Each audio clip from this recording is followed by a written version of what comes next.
vida del producto. La enzima, mientras esté en un medio básico óptimo para su funcionamiento, la enzima va a seguir cumpliendo su función, independiente del exceso de producto o del exceso de sustrato. Por ejemplo, en el proceso de producción del vino, nosotros, por ejemplo, podemos trabajar con las levaduras. Las levaduras lo que hacen es fermentar toda la glucosa que está presente en el jugo de uva y va a empezar a generar fermentación alcohólica. Eso hace de que el vino no solamente empiece a tener sus propiedades bromatológicas correspondientes a la fermentación de la uva, sino también empiece a incrementarse la cantidad de etanol presente en el medio. Pero el gran problema es que el etanol es un producto de la fermentación, pero también a la vez es un producto que en un exceso va a limitar la eh, expansión o el crecimiento de la levadura que la está fermentando. Entonces va a llegar un momento en que no vas a poder crear una bebida por más de 37% de grado alcohólico porque una bebida de 45% de alcohol ya va a ser tóxica para para el propio organismo que la está produciendo. ¿Qué es lo que nosotros haríamos si es que reemplazáramos a la levadura por solamente el alcohol deshidrogenasa, por ejemplo? Entonces puedes tener el mismo jugo de uva y lo que vas a estar haciendo es producir la fermentación alcohólica sin la necesidad no, mentira, sería la piruvato, la, ¿cuál es la enzima que lleva del piruvato al alcohol? A ver si se acuerdan y me responden. Van a promover el uso de esa enzima y van a promover la formación de etanol, la fermentación del jugo de uva, pero por una enzima. Y la enzima, mientras tenga glucosa y mientras tenga estos intermediarios de sustrato, va a seguir funcionando. No le va a interesar si es que ustedes tienen 100% de etanol. La enzima, mientras tenga sustrato, va a seguir produciendo su producto. Entonces, lo que la tecnología enzimática, que es lo que vamos a ver a lo largo de estas clases, es utilizar las enzimas como medios biotecnológicos de producción industrial, de alimentos, de salud, etcétera, etcétera. Pero para eso primero tenemos que recordar qué son las enzimas. Esto ya lo han visto desde primer año. En biología han debido ver cuáles son las funciones biológicas de las enzimas desde un punto de vista eh, catalítico para ver las funciones que cumplen en un cuerpo para que el cuerpo sea viable y que pueda vivir. Las han debido ver también en físico-química como formas de catalización biológica, entonces la energía de activación, han debido ver, por ejemplo, el punto isoeléctrico de una enzima, qué es lo que te va a explicar, qué es lo que va a promover que una enzima esté en su medio óptimo y en un medio variado, las formas en las que las enzimas se activan, se pueden inhibir, cuáles son las formas en las que las enzimas van a actuar dentro de un sistema, qué parámetros pueden tolerar, qué otros no, por qué se produce la desnaturalización de las enzimas, etcétera, etcétera. Entonces eso ya lo han debido ver a lo largo de estos 4 años de clases. Entonces solamente vamos a dar un pequeño repasito de qué eran las enzimas. Las enzimas primariamente son proteínas. Entonces, al ser proteínas, responden al dogma de la biología molecular. Entonces, en su gran mayoría, las enzimas son codificadas por un gen a través de la intermediación del RNA mensajero. ¿Y cuál es la función que cumplen las enzimas en la naturaleza? La de catalizar reacciones químicas de los organismos biológicos, ya sea de catálisis o ya sea de síntesis.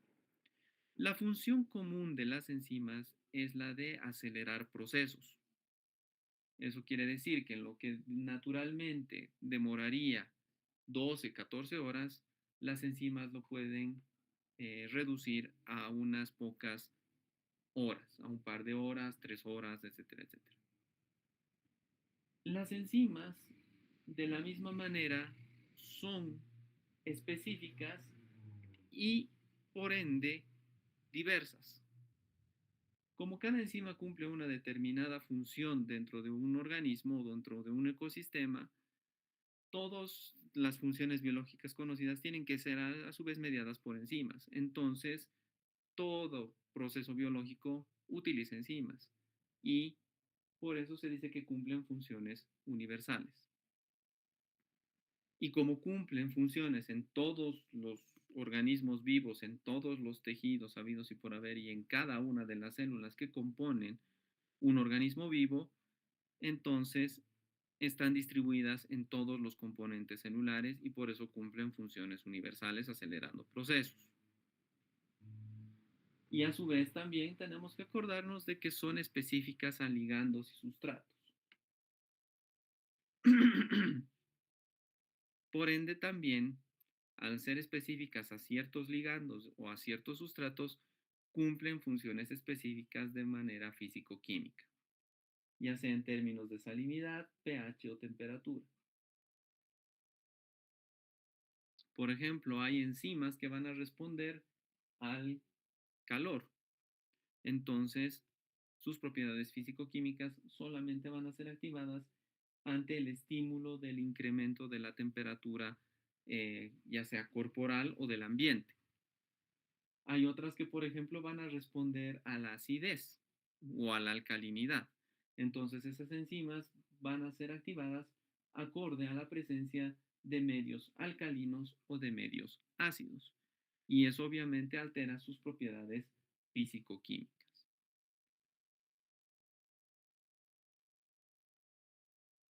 La función fundamental de las enzimas en ese caso es catalizar, acelerar procesos. Y esta aceleración de procesos puede ser reduciendo la energía de activación de un proceso natural. Aquí, por ejemplo, vemos la dinámica de cómo el peróxido o una peroxidasa, que es un tipo enzimático, cambia la energía de activación en la ruptura del agua oxigenada. Por ejemplo, aquí tenemos el agua oxigenada que para romperse en sus moléculas formantes, que va a ser el agua y el oxígeno, necesitaría de esta energía de activación 1, por decirlo así. Entonces, la energía que se necesitaría para romper dos moléculas de peróxido de hidrógeno en dos moléculas de agua y oxígeno es esta, bastante alta. Esta energía, por ejemplo, demandaría un montón de ATPs, por ejemplo, para que un organismo pueda realizar eso. A la larga, ¿eso es negativo? Obvio que sí, porque nosotros necesitamos ATPs no solamente para romper el peróxido de hidrógeno, sino también necesitamos ATP para realizar cualquier proceso biológico natural.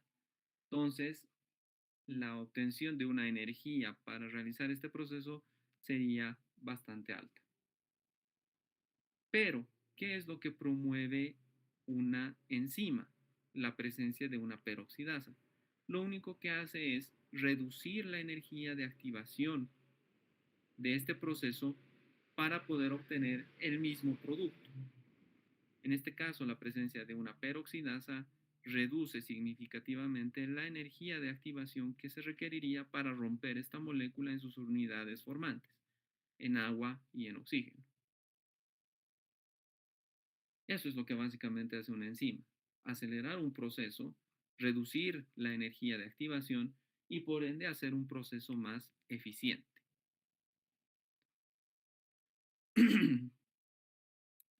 Aparte de la función de catálisis, que también puede ser una función inversa, también puede ser esto de síntesis, o sea, de llevar las moléculas originales a una molécula más compleja. Entonces, esto puede ser por ambos lados, no solamente de degradación de un producto a sus componentes originales, sino también utilizar los componentes originales para la síntesis de un producto más elaborado.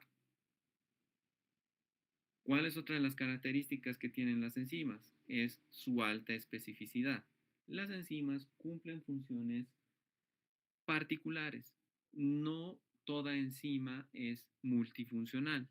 En la naturaleza sí puede existir enzimas multifuncionales.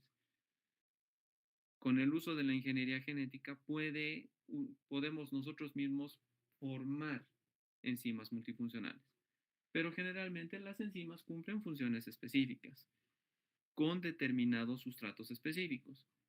¿Y cómo es que la naturaleza promueve de que las enzimas tengan esa particularidad respecto a su sustrato? Eso es a través de la especificidad en tres procesos fundamentales. Uno que es el complejo enzima-sustrato, la inducción de la unión del complejo enzima-sustrato y el modelo de llave o cerradura. Esos son, digamos, los tres modelos por los cuales las enzimas pueden ser específicas a un determinado sustrato. En el primer caso, por ejemplo, del complejo enzima-sustrato, cada enzima va a tener un determinado sitio de acción que va a ser específico al modelo molecular del sustrato sobre el cual va a actuar. Acá, por ejemplo, tenemos que la enzima tiene un sitio activo que necesita de una forma rectangular y de una forma triangular de la molécula del sustrato para poder generar los productos asociados a la catálisis de esa enzima. Si, por ejemplo, el sustrato solo tuviese la forma rectangular, esta enzima no va a ser activa porque necesita la fórmula triangular adicional. Y solamente cuando encuentre ese complejo enzima-sustrato es que la enzima cumple su función catalítica. Ese es el complejo enzima-sustrato, que el sustrato tiene que ser totalmente afín a la enzima para que la enzima cumpla su función catalítica. A veces, las enzimas van a tener modificadores estructurales que van a hacer que esta enzima sea activa respecto al sustrato ante la presencia de ese estímulo. Eso, por ejemplo, puede ser lo que nosotros conocemos como reacciones o regulaciones alostéricas de la enzima. ¿Eso qué quiere decir? Que solamente ante la presencia de ese regulador alostérico, la enzima va a modificar su estructura para ser afín a su sustrato. Mientras no exista ese estímulo alostérico, la unión de la enzima al sustrato no va a ser posible porque no es necesario la actividad de esa enzima en ese determinado momento.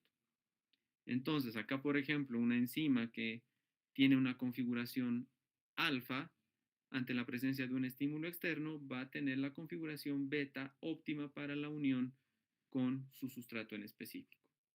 Eso nosotros se lo denominamos la inducción de la unión de la enzima al sustrato por regulaciones alostéricas. Esto también puede darse de manera opuesta. ¿Eso qué quiere decir? Que la enzima y el sustrato, por ejemplo, siempre están funcionando y ante la presencia de un inhibidor alostérico, la enzima cambia su configuración y por ende ya no es afín al sustrato. Entonces, esta inducción de unión de enzima a sustrato puede ser hacia los dos lugares. Uno, promoviendo la unión o promoviendo la inhibición de la unión enzima-sustrato.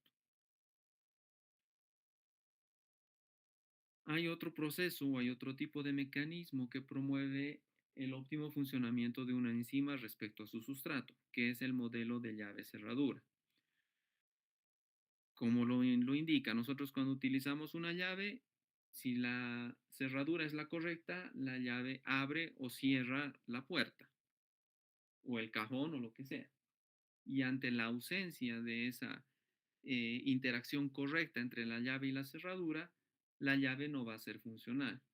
Entonces, eso también es lo que hace a las enzimas específicas a ciertos determinados sustratos. Con un sustrato compatible, la enzima va a ser, bajo el modelo de llave cerradura, completamente afín a esa estructura química o biológica y por ende la enzima va a cumplir la función de catálisis o de síntesis del producto. Pero si tenemos un sustrato que a nivel estructural no es similar al complejo necesario para que la enzima sea activa, nosotros no vamos a poder tener la actividad de la misma. ¿Por qué? Porque la enzima no va a ser afín a ese sustrato.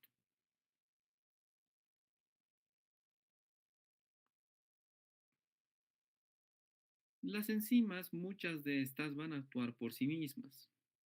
O sea, algunas veces la enzima, solamente la molécula proteínica, va a cumplir la función catalizadora per se, en una gran mayoría de los casos. En otros casos, las enzimas van a necesitar de complementos químicos o estructurales que permitan la configuración activa de la misma, como lo que habíamos visto en el modelo de inducción de unión enzima-sustrato o el modelo de llave-cerradura. Entonces, las enzimas a veces pueden funcionar solas o a veces pueden necesitar de grupos prostéticos o de coenzimas para ser funcionales. Aquí, por ejemplo, en la parte derecha de la diapositiva tienen la diferencia entre un grupo prostético versus una coenzima.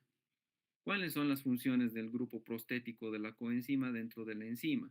Que funcione la enzima o que no funcione la enzima, dependiendo del grupo prostético de la coenzima que esté presente.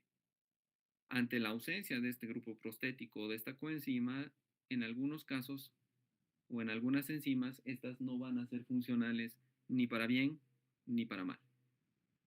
Entonces, ¿cuáles son las diferencias entre los grupos prostéticos de azul y las coenzimas de lila? El grupo prostético es un tipo de cofactor que se une de manera muy específica y muy fuerte a las enzimas o a las proteínas, mientras que un cofactor son químicos no proteínicos o compuestos químicos no proteínicos que se unen o se desunen a la enzima respecto a u otras moléculas proteínicas. Entonces, el grupo prostético se une de manera fuerte, mientras que la coenzima se puede añadir o se puede separar, dependiendo del medio o de la estructura ambiental en el cual está dispuesta la enzima.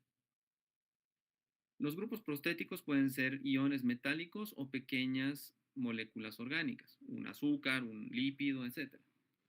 En el caso de las coenzimas, son sí o sí pequeñas moléculas orgánicas. Por ejemplo, una coenzima puede ser una pequeña proteína, un ácido nucleico, etc. Caso del grupo prostético, por ejemplo, puede ser un ion de cobre, un ion de titanio, un ion de magnesio, etcétera, etcétera. La unión del grupo prostético es estable y fuerte, mientras que la coenzima, dependiendo del uso de la enzima, puede ser una unión fuerte, como también puede ser la pérdida de la coenzima bajo ciertos mm, estados en la naturaleza.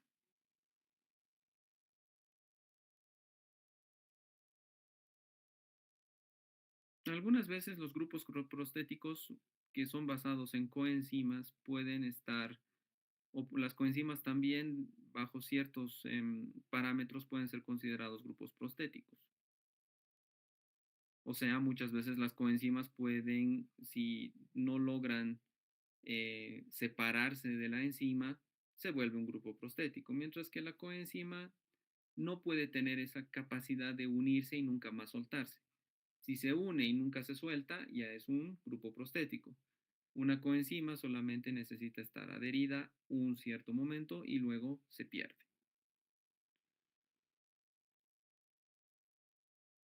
Los grupos prostéticos sí son estructurales para el funcionamiento de la enzima. Las coenzimas a veces facilitan simplemente la acción de la enzima. No es necesaria que esté presente la coenzima todo el tiempo para que la enzima sea activa. Los grupos prostéticos son difíciles de remover de la enzima, mientras que las coenzimas son fáciles de remover de la estructura de la enzima. El grupo prostético, por ejemplo, puede tener como activadores, habíamos dicho, no solamente pequeñas moléculas orgánicas, sino también pueden ser elementos químicos, por ejemplo, el cobalto, el magnesio, el cobre, el hierro, etcétera, etcétera, para ser funcionales.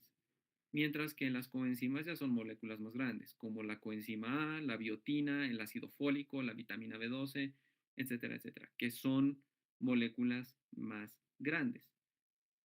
La diferencia entre la vitamina B12 con un ion de cobre es pues enorme. Entonces, las coenzimas generalmente son moléculas un poquito más grandes que lo que podría resultar ser un grupo prostético. El grupo prostético o la coenzima muchas veces lo que va a hacer es que promover que la enzima tenga su configuración final funcional. En ese caso tenemos lo que nosotros denominamos una apoenzima o una enzima inactiva, que digamos es toda la secuencia de aminoácidos, pero que aún no son capaces de recibir al sustrato.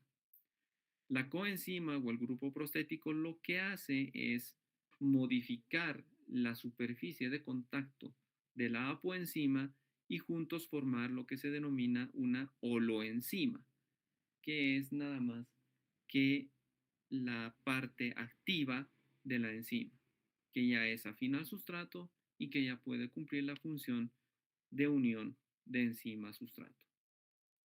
Entonces, esas es a veces las funciones que cumplen las coenzimas o los grupos prostéticos. Modificar la estructura de la enzima para que sea más afín al sustrato en específico. Pero a su vez, estas coenzimas o estos grupos prostéticos pueden servir como inhibidores de la enzima y obviamente del complejo enzima-sustrato y obviamente de la acción que cumple la enzima dentro de un proceso biológico. Entonces, las enzimas no siempre van a ser activas, también pueden sufrir inhibiciones. Y dentro de estos grupos inhibitorios de las enzimas podemos tener tres tipos de inhibidores. Los inhibidores reversibles, los inhibidores no reversibles y los inhibidores alostéricos. Los inhibidores reversibles son aquellos que ante la presencia de una molécula o de un ion, por ejemplo, pueden cambiar la configuración de la enzima volviéndola no afín a su sustrato y por ende inactivando a la enzima y ante la ausencia de este estímulo externo, la enzima vuelve a su configuración original y por ende vuelve a ser funcional. Por eso se llama inhibidores reversibles. En algunos casos, bajo la presencia de un estímulo, la enzima pierde funcionalidad y bajo la ausencia de ese estímulo, la enzima vuelve a tener funcionalidad. En el caso de los inhibidores no reversibles, son aquellos inhibidores que, estando presentes conjuntamente con la enzima, esta pierde por completa su función para siempre, por siempre. Y luego tenemos los inhibidores alostéricos, que son pequeñas moléculas que van a modificar a la estructura de la enzima, pero no siempre en el sitio activo, sino en cualquier parte específica de la proteína que va a cambiar la configuración de la misma y la va a volver menos afín al sustrato en específico. Dentro de las inhibiciones reversibles tenemos aquellas que se llaman la inhibición competitiva, la inhibición no competitiva y la inhibición descompetitiva, digamos, si le podamos llamar en un español barato de cómo funciona cada una de estas inhibiciones. La inhibición competitiva no es nada más que viene un sustrato que tiene la misma forma que el sustrato oficial, por decirlo así, de la enzima. Y al ser un análogo estructural, el inhibidor competitivo se posa en el sitio activo de la enzima y hace de que esta enzima no cumpla su función. Si nosotros incrementamos la concentración del sustrato original, entonces muy probablemente sea el sustrato oficial el que se va a unir a la enzima respecto al inhibidor competitivo. Entonces, los inhibidores competitivos van a depender mucho de la concentración y la presencia de ese inhibidor dentro de la estructura de la enzima.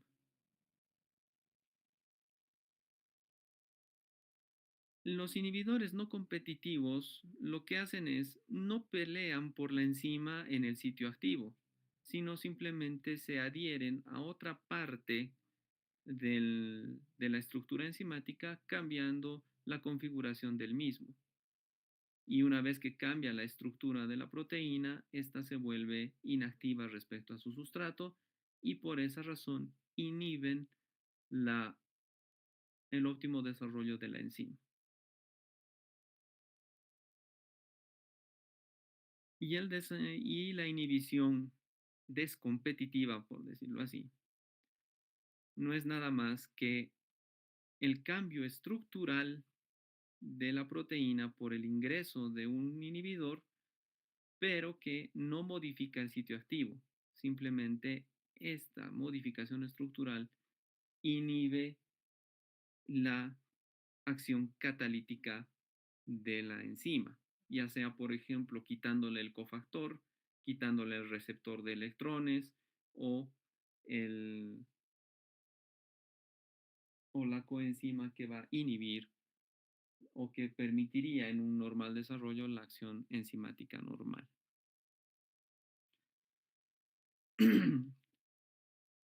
¿Qué es lo que hacen los inhibidores? Reducir la eficacia de una enzima. Aquí, por ejemplo, tenemos la tasa de reacción respecto a la concentración del sustrato. Una enzima normal bajo una determinada concentración del sustrato va a tener una tasa de reacción bastante parecida a la de un crecimiento exponencial bacteriano. Entonces, una enzima va a llegar a un determinado punto en el que se satura respecto a la concentración del sustrato y no va a poder tener mayor concentración o mayor actividad, se va a quedar ahí. El inhibidor competitivo lo único que hace es reducir esa tasa de reacción, la ralentiza. ¿Por qué no es una inhibición total? Porque es un inhibidor competitivo. Entonces, a veces este inhibidor va a perder y a veces va a ganar. Y eso hace que la tasa de reacción se minimice. En cambio, un inhibidor no competitivo, aquel que no necesita pelear por el sitio activo de la enzima directamente, va a hacer que la enzima pierda su funcionalidad. Y de tener una alta tasa de reacción va a reducirse significativamente.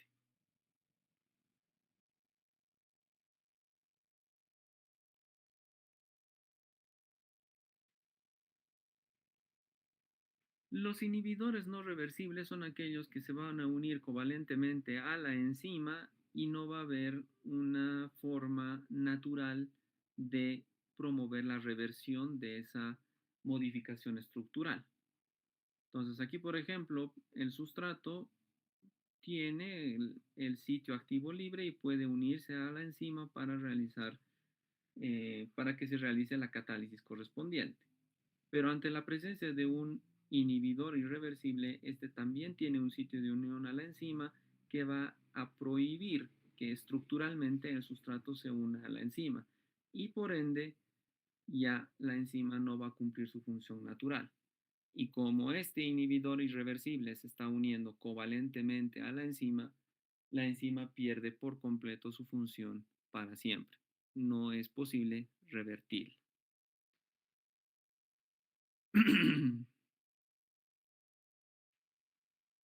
Y aquí tenemos las inhibiciones alostéricas, que también pueden funcionar como activadores alostéricos. Los inhibidores alostéricos son simplemente inhibidores que no les interesa el sitio activo de la enzima, sino les interesa otra región de la estructura enzimática.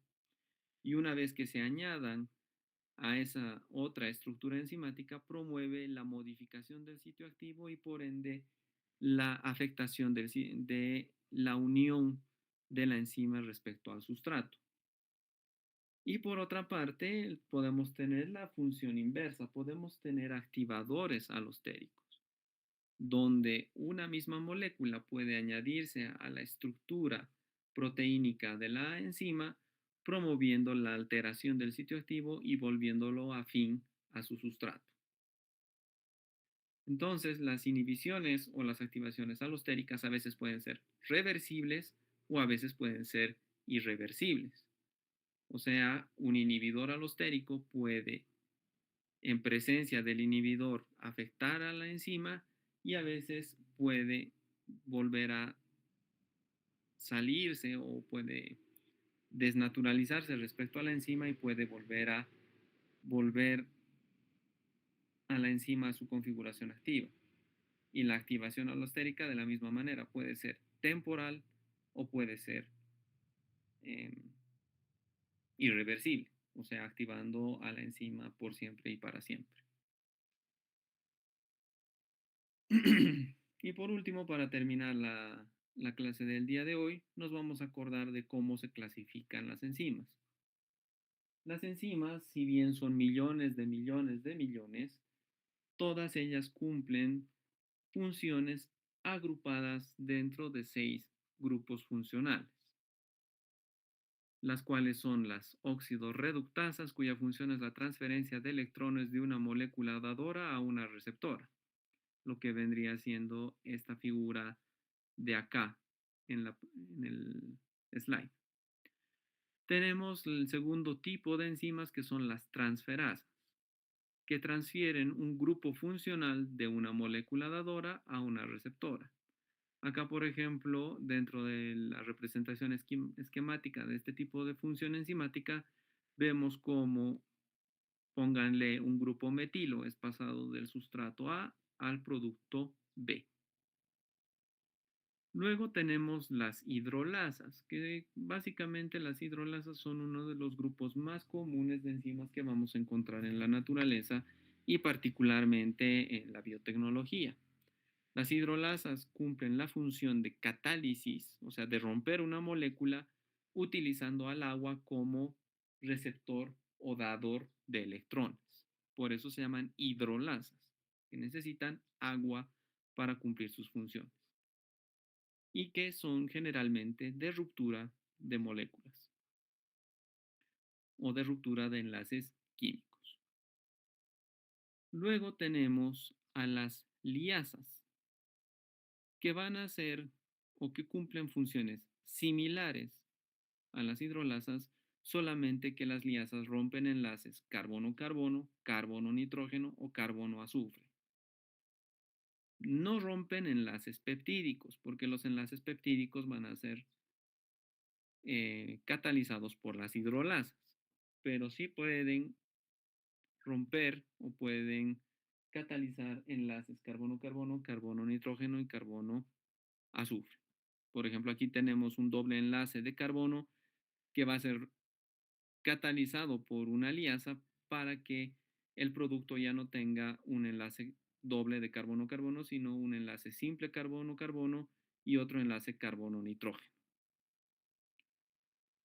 Luego tenemos al otro tipo de enzimas que son las isomerasas, que como el nombre lo indica, transforman a los sustratos de un isómero a otro.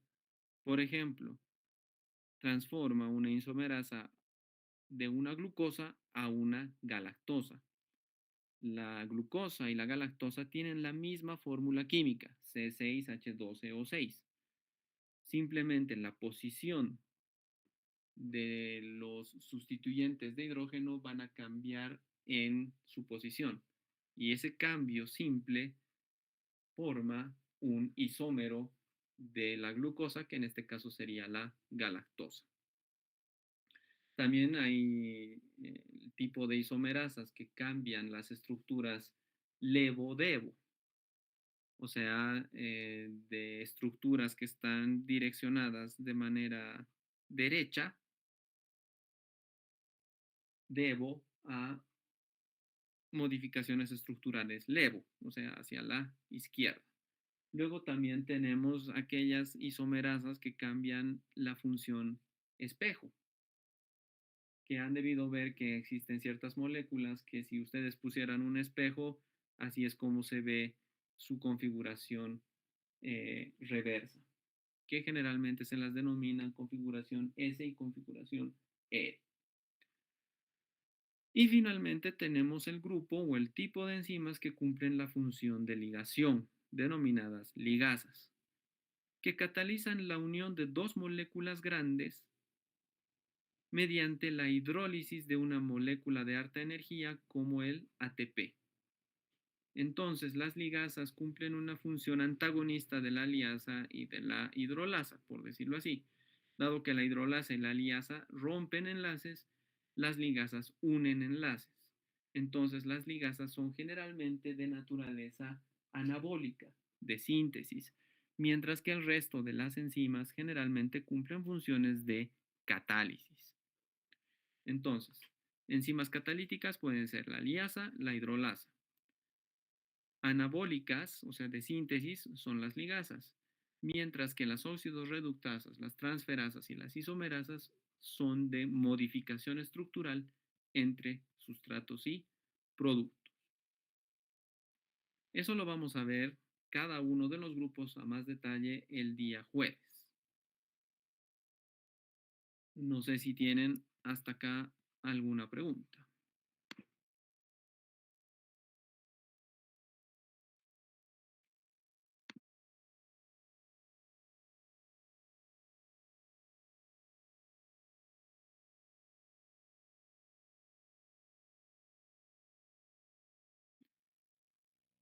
Ninguna. Bueno,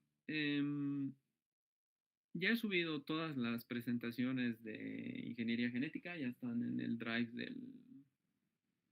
de la materia y bueno, nos vemos entonces, o bueno, nos seguimos escuchando el día jueves, mientras las disposiciones de la facultad y de la universidad sigan diciendo que las clases son virtuales, entonces seguimos con esta modalidad. Y si no, y que bueno, ese sea el caso, ya nos podamos ver el día jueves ya otra vez de manera presencial. Que tengan un buen resto de jornada y bueno, nos vemos o nos oímos el día jueves. Hasta luego, que estén bien. Hasta luego, doctor. Hasta luego, doctor. Nos vemos. Hasta luego, doctor. Hasta luego, doctor.